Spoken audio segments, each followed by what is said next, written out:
Magic അവനിലേക്ക് സ്വാഗതം. നമ്മളുടെ മാജിക് അവനിലെ പല എപ്പിസോഡ്സിൽ ധാരാളമായിട്ട് നമ്മൾ നോൺ വെജിറ്റേറിയൻ വിഭവങ്ങൾ കാണിച്ചിട്ടുണ്ട്. എന്നാൽ കഴിഞ്ഞ എപ്പിസോഡിൽ നമ്മൾ ടോട്ടലി വെജിറ്റേറിയൻ ആയിരുന്നു. എങ്കിലും ഇന്നത്തെ എപ്പിസോഡിൽ കുറച്ച് നോൺ വെജൊക്കെ ആകാം അല്ലേ. എന്നാലും അതിന് മുന്നോടിയായിട്ട് നോൺ വെജിലേക്ക് പോകുന്നതിന് മുന്നേ നമുക്ക് നല്ലൊരു സ്വീറ്റ് ഡിഷ് തയ്യാറാക്കാം. അപ്പോൾ സ്വീറ്റ്സ് എന്ന് പറഞ്ഞാൽ എനിക്കൊരു വീക്ക്നെസ്സാണ്. അതുപോലെ തന്നെ ഒരുപാട് ആൾക്കാർക്ക് സ്വീറ്റ്സ് ഇഷ്ടമുള്ളവരുണ്ട്. അപ്പോൾ അത് ബേക്ക് ചെയ്തതാകാം, അതല്ലെങ്കിൽ നമ്മൾ അല്ലാണ്ട് തന്നെ കുക്ക് ചെയ്യുന്നതാകാം, സെറ്റ് ചെയ്യുന്നതാകാം, പുഡിങ്സ് ആവാം, എന്തോ ആകാം. പക്ഷേ ഇത് പുഡിങ്ങൊന്നുമല്ല, ഇത് നമ്മൾ ബേക്ക് ചെയ്തെടുക്കുന്ന ഒരു സ്വീറ്റാണ്. ഇത് റവയും തേങ്ങയും കൂടി ചേർന്ന് വരുന്നതാണ്. അപ്പോൾ കോക്കനട്ട് ഫ്ലേവേർഡ് തേങ്ങ എന്ന് പറഞ്ഞാൽ തേങ്ങ ചെറുകിയതല്ല നമ്മൾ ചേർക്കുന്നത്, കോക്കനട്ട് മിൽക്ക് പൗഡർ. അപ്പോൾ ശരിക്കും ഇതൊരു സ്പെഷ്യൽ സ്വീറ്റാണ്. അപ്പോൾ റവ കോക്കനട്ട് ബേക്ക്ഡ് സ്വീറ്റ്. അപ്പോൾ ഇത് എങ്ങനെയാണ് തയ്യാറാക്കുന്നത് നോക്കുക. ഇതിൻ്റെ ചേരുവകൾ എന്തൊക്കെയാണെന്ന് നോക്കാം. റവ 1 കപ്പ്, പഞ്ചസാര 1 കപ്പ്, ഫ്രഷ് ക്രീം 1 കപ്പ്, എണ്ണ 1/4 കപ്പ്, മുട്ട 3 എണ്ണം, coconut milk powder 1 cup, baking powder 1 teaspoon, സോഡാപ്പൊടി 1/4 ടീസ്പൂൺ, വാനില എസൻസ് 3/4 ടീസ്പൂൺ. അപ്പോൾ നമ്മളുടെ റവ കോക്കനട്ട് ബേക്ക്ഡ് സ്വീറ്റ് തയ്യാറാക്കാം. കാര്യങ്ങളെല്ലാം ഇവിടെ റെഡിയാണ്. അപ്പോൾ റവ എന്ന് പറഞ്ഞാൽ നമ്മൾ ബോംബെ റവ എന്ന് പറയും. വളരെ തരിയായി, വളരെ എന്താ പറയുക, ഒരു ലൈറ്റ് ക്രീം കളറിലെ ഏതാണ്ട് കശകശ പോലെ ഇരിക്കുന്നു പറയാം വേണമെങ്കിൽ, അല്ല ഇങ്ങനെ പഞ്ചസാര മാതിരി അല്ലെങ്കിൽ മണൽത്തരി മാതിരി ഇരിക്കുന്ന റവയാണ് ബോംബെ റവ എന്ന് പറയുന്നത്. അപ്പോൾ അത് 1 കപ്പ്. പിന്നെ നമുക്ക് വേണ്ടത് കോക്കനട്ട് മിൽക്ക് പൗഡർ. അപ്പം ഞാൻ പറഞ്ഞല്ലോ, ഇത് തേങ്ങ ചിരകി ചേർക്കുന്നില്ല, ഡെസിക്കേറ്റഡ് കോക്കനട്ടും അല്ല, കോക്കനട്ട് മിൽക്ക് പൗഡറാണ് ചേർക്കുന്നത്. അപ്പോൾ കലക്കിയല്ല ചേർക്കുന്നത്. മിൽക്ക് പൗഡറിനെ നമ്മൾ സാധാരണ മിൽക്ക് പൗഡർ ഉപയോഗിക്കുന്നത് കോക്കനട്ട് മിൽക്ക് പൗഡർ വെള്ളമൊക്കെ ചേർത്ത് തേങ്ങാപ്പാലിൻ്റെ സബ്സ്റ്റിറ്റ്യൂട്ടായിട്ടാണ്. ഇതിപ്പോൾ ആ മിൽക്ക് പൗഡറിൻ്റെ പൊടിയായിട്ട് തന്നെ ഇതിലേക്ക് ചേർക്കാൻ പോവാണ്.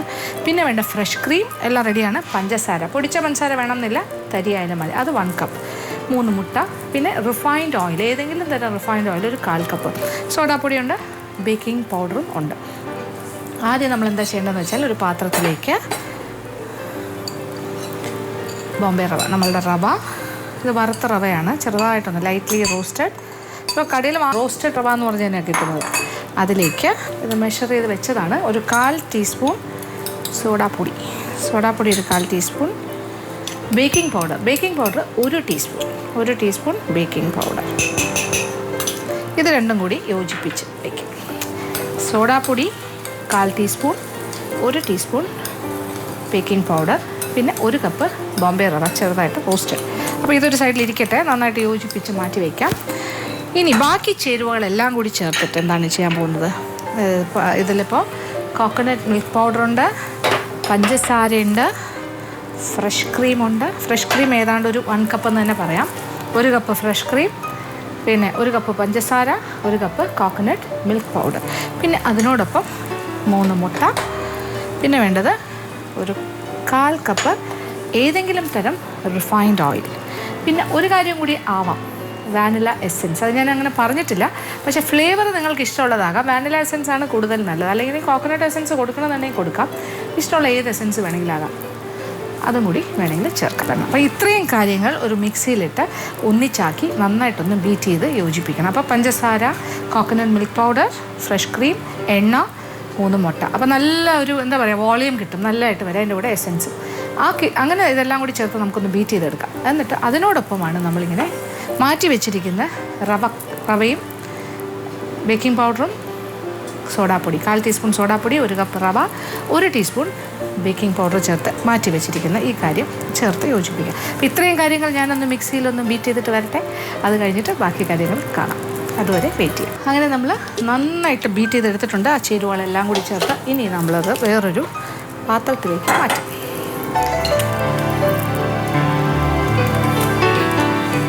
അപ്പോൾ ഇതിൽ എന്തൊക്കെ ഉണ്ടെന്ന് അറിയാമല്ലോ. 3 മുട്ടയുണ്ട്, 1 cup cream, fresh cream, 1 cup coconut milk powder, പിന്നെ 1 കപ്പ് പഞ്ചസാര, ഒരു 1/4 കപ്പ് റിഫൈൻഡ് ഓയിൽ, ഒരു 1/4 ടീസ്പൂൺ വാനില എസൻസ്.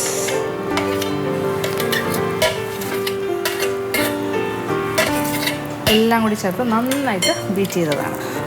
അപ്പോൾ ഇതിലേക്കാണ് നമ്മൾ ബോംബെ റവയുടെ മിക്സ് ചേർക്കാൻ പോകുന്നത്. ഇതിൽ ബോംബെ റവയുണ്ട് ഒരു എന്തൊക്കെയല്ലേ 1 ടീസ്പൂൺ ബേക്കിംഗ് പൗഡറും 1/4 ടീസ്പൂൺ സോഡാപ്പൊടി. ഇനി ഇതിലേക്ക് ചേർക്കാം, എന്നിട്ടൊന്ന് യോജിപ്പിക്കാം.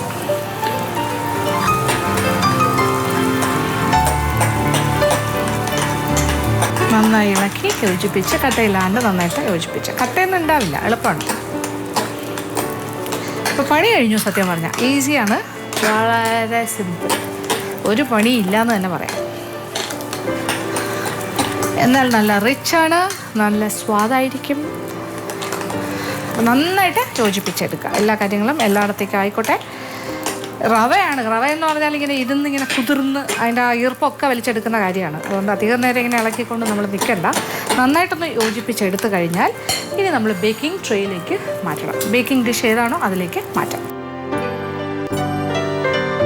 അപ്പോൾ നമ്മളുടെ ബേക്കിംഗ് ഡിഷിൽ വേണമെന്നുണ്ടെങ്കിൽ ഒരല്പം എണ്ണയോ എന്തെങ്കിലും ഒന്ന് ചെറുതായിട്ടൊന്ന് തടവിയാലും കുഴപ്പമില്ല.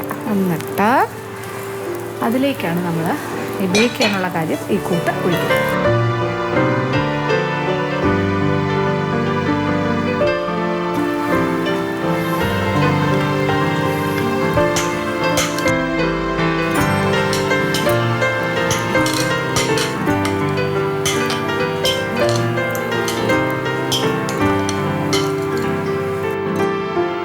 അപ്പോൾ നമ്മൾ ബേക്ക് ചെയ്യാനുള്ള സ്വീറ്റിൻ്റെ മിശ്രിതം നമ്മുടെ ബേക്കിംഗ് ട്രേയിലേക്ക് മാറ്റി കഴിഞ്ഞു. ഇനി ചൂടായി കിടക്കുന്ന ഒരു ഇലക്ട്രിക് അവനിലേക്ക് മാറ്റുന്നു. ഒരു 30-35 മിനിറ്റ് 40 മിനിറ്റ്സ് വരെ ഒരു ഗോൾഡൻ ബ്രൗൺ കളർ ആകുന്നവരെ ബേക്ക് ചെയ്തെടുക്കും. ഒരു 160-180 ഡിഗ്രി അതിൻ്റെ ഇടയ്ക്കുള്ള ചൂടിൽ നോക്കിയിട്ട് ചൂട് ക്രമീകരിച്ച് ബേക്ക് ചെയ്തെടുക്കും. എന്തായാലും നമ്മൾ ഇലക്ട്രിക് അവനിലേക്ക് മാറ്റാം.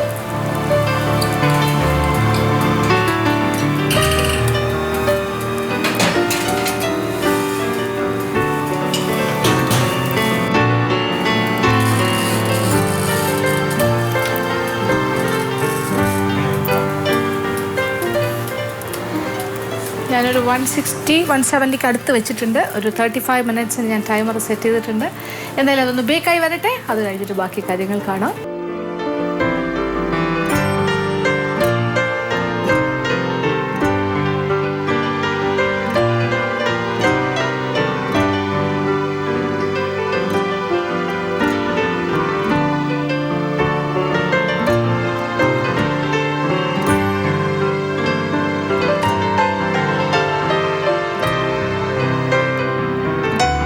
നമ്മളുടെ റവ ആൻഡ് കോക്കനട്ട് സ്വീറ്റ് ഇവിടെ റെഡി ആയി കഴിഞ്ഞു. നല്ലൊരു ഗോൾഡൻ ബ്രൗൺ കളറായിട്ട് സെറ്റായി കഴിഞ്ഞു.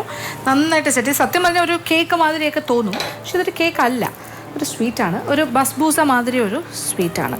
പക്ഷേ എന്തായാലും നമുക്ക് കട്ട് ചെയ്ത് കഴിക്കാൻ പറ്റും. ഇപ്പോൾ നല്ല ചൂടാണ്, എനിക്കത് അതിൻ്റെ ഒരു ഭംഗി കണ്ടിട്ട് അതിനെ ഡിസ്റ്റർബ് ചെയ്യാനേ തോന്നില്ല കട്ട് ചെയ്തിട്ട്. എന്തായാലും ഒന്ന് സെറ്റായി തണുത്തൊക്കെ കഴിഞ്ഞിട്ട് നല്ല ഷേപ്പിൽ സ്ക്വയർ ഷേപ്പാണെങ്കിൽ അങ്ങനെ ഏത് രീതിയിൽ വേണമെങ്കിലും കട്ട് ചെയ്ത് കഴിക്കാം. അതല്ല ഇനി കട്ടായി വരുന്നില്ല എന്നുണ്ടെങ്കിൽ നിങ്ങളുടെ ഭാഗത്ത് സ്കൂപ്പ് ചെയ്ത് കഴിക്കുന്നതിലും കുഴപ്പമില്ല. അകത്തോട്ട് നല്ല സോഫ്റ്റാണ്, പക്ഷേ ഇങ്ങനെ മറിഞ്ഞ് വീഴുന്നൊരു ടെക്സ്ചർ ആയിട്ടില്ല. വേണമെങ്കിൽ നമുക്ക് കുറച്ചൊന്ന് തണുത്ത് കഴിഞ്ഞിട്ട് കട്ട് ചെയ്തെടുക്കാം.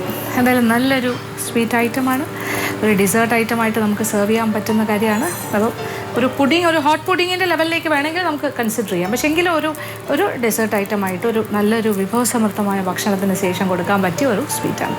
എന്തായാലും തീർച്ചയായിട്ടും ഈ ഒരു വിഭവം പരീക്ഷിച്ച് നോക്കുക, എല്ലാവർക്കും ഇഷ്ടം.